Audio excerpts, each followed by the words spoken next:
The text arrived at 9:47 a.m. on a Tuesday. It was casual and matter-of-fact, as if Mom was just asking me to pick up some milk. Mid-sip of coffee in my office at the commercial real estate firm where I worked as an acquisitions director, my phone lit up with the family group chat. Mom, VA, we need to discuss your living situation. Jen and her fiancé need the apartment. You have until Sunday to find somewhere else. This works better for the family. Jen had already posted a Pinterest board titled, Downtown Loft Transformation, below that, filled with images of exposed brick, modern lighting, and open concept layouts. My apartment, the one I'd called home for 3 years. Jen, so excited. Mom, can we start painting this weekend? Jen wrote, I want to get the bedroom done before Mia's stuff is even gone. Then my brother Tyler chimed in. About time. Ma's been hugging that place forever. She doesn't even need that much space. I set my coffee down and pulled up my laptop, navigating to the property management portal for Morrison Holdings LLC, the company I had established 6 years ago when I first started investing in real estate. This was the company my family knew nothing about, simply because they had never once asked what I did with my money. The building at 847 Sterling Avenue appeared on my screen. 12 units, mixed commercial and residential. Purchase price, $2.8 million. Current value, $4.1 million. Owner, Maya Morrison via Morrison Holdings LLC. This included the 2-bedroom corner unit on the 4th floor, where I was currently living. The apartment my family seemed to think belonged to some vague family investment they partially controlled. I opened the access control system and looked at the active key cards. 4 cards were registered to my apartment. Mine, Mom's emergency spare, Jen's just-in-case copy, and one Dad had made for himself last year without asking. My phone buzzed again. Dad, PA, your mother and I have discussed this. Jen and Marcus need to start their married life somewhere affordable. You're established in your career. You can find another place easily. Established in my career. That was certainly one way to put it. At 32, I was one of the youngest acquisitions directors at Cornerstone Commercial Real Estate, with a personal portfolio of 7 properties worth a combined $12 million. But to my family, I was still the quiet middle child who had just stumbled into a decent job. Mom, we're doing you a favor. Really? Time to stop being so comfortable and push yourself. Maybe get a roommate. Learn to budget better. Budget better. I had been financially independent since I was 23, putting myself through business school while working full-time, and I had never asked them for a single dollar. Meanwhile, Jen was 28, still on our parents' phone plan, and had her car insurance paid from the family account. I clicked through to the tenant management system and pulled up the lease agreement for Unit 4B, my apartment. Tenant, Maya Morrison. Landlord, Morrison Holdings LLC. Lease term, month to month with owner occupancy rights. Then I looked at the building's ownership history.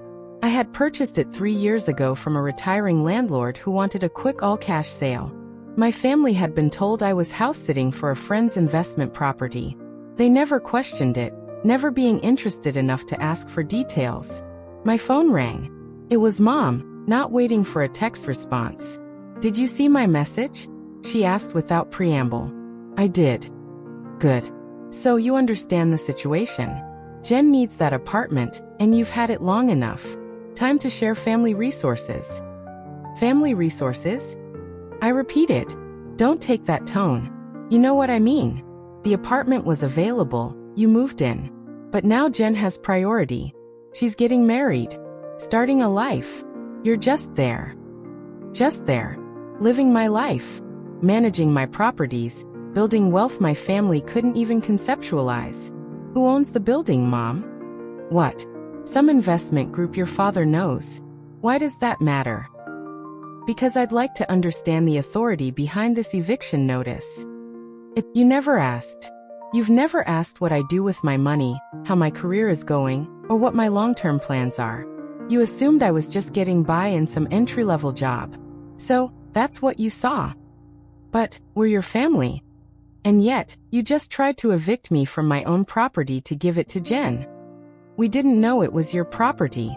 You didn't know because you didn't ask. You made assumptions and acted on them.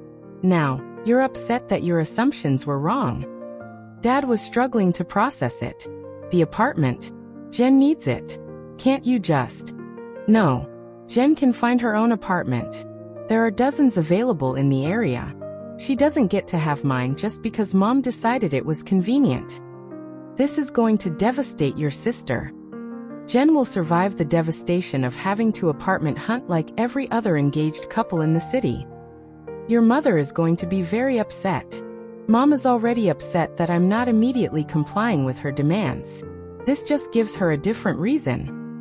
Friday evening, Mom called. I was at a property showing for a potential 8th acquisition. A small office building in the Arts District, but I answered. Maya, your father told me the most ridiculous story. It's not a story, Mom. I own the building. I'm not moving out. Jen needs to find somewhere else to live.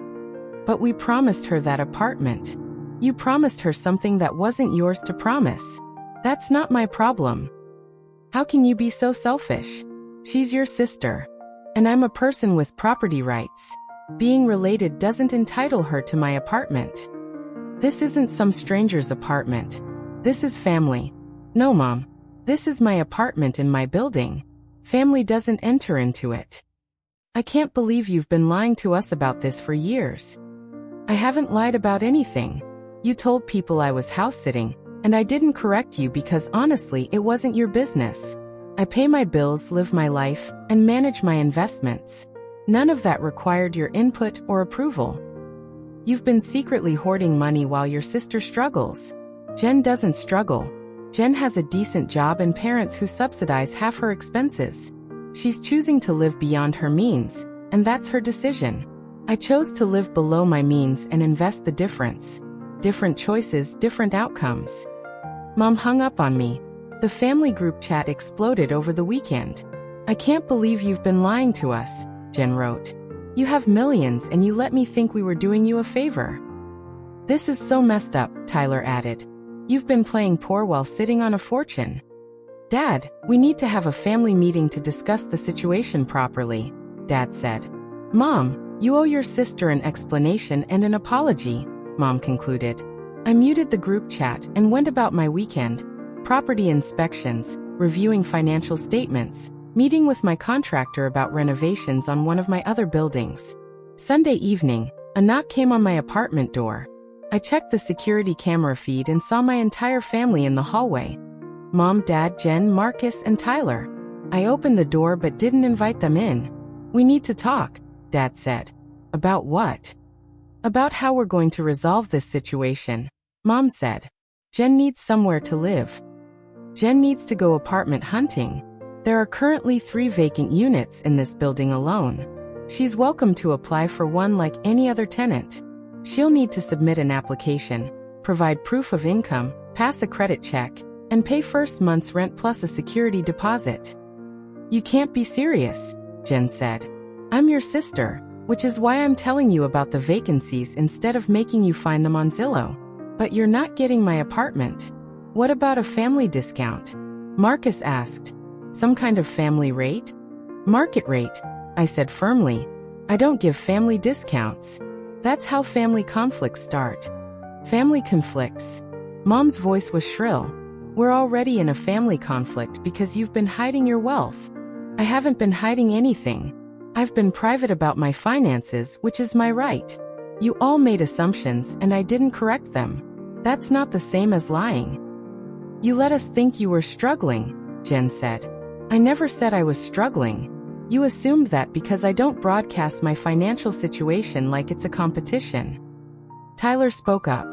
So what? You're just going to keep all this money to yourself? It's my money, Tyler. I earned it, invested it, and grew it. What exactly do you think you're entitled to? We're family. Being family doesn't create financial obligations.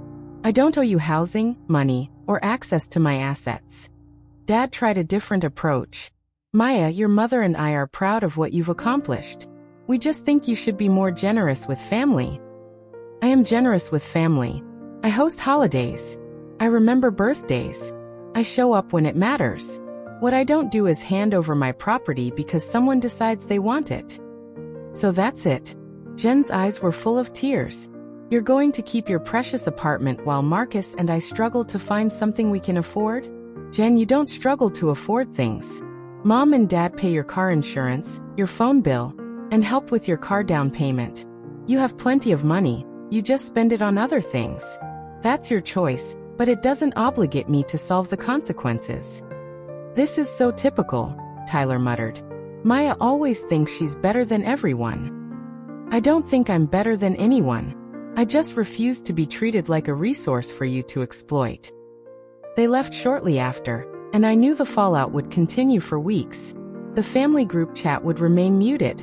Invitations to family dinners would carry an edge of guilt and manipulation. Mom would tell relatives I was going through something and needed prayers.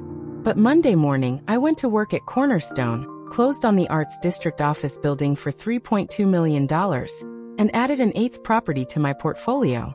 On Tuesday, Luis texted, 2 applications for vacant units. One is from a Jennifer Morrison. Should I process normally? Process normally, I replied. No special treatment either way. Jen's application was denied. Her debt-to-income ratio was too high, and she had 2 late payments on her credit report from last year. She texted me directly. You rejected my application? The property management company rejected your application based on standard tenant criteria. I don't personally review applications. That's what I pay professionals to do. You could override it. I could, but I won't. Those criteria exist for a reason. I hate you. You're allowed to feel that way. 3 weeks later, Jen and Marcus found an apartment across town. It was smaller than mine, slightly more expensive, but it was theirs. Mom stopped speaking to me except for terse holiday coordination texts. Dad occasionally sent articles about family wealth management with pointed subject lines. But I kept my apartment with its floor-to-ceiling windows, my building with its steady rental income, and my boundaries intact. They'd said, pack your things, not knowing I owned the building. Now they knew, and everything had changed, except my lease, which remained exactly as it had always been.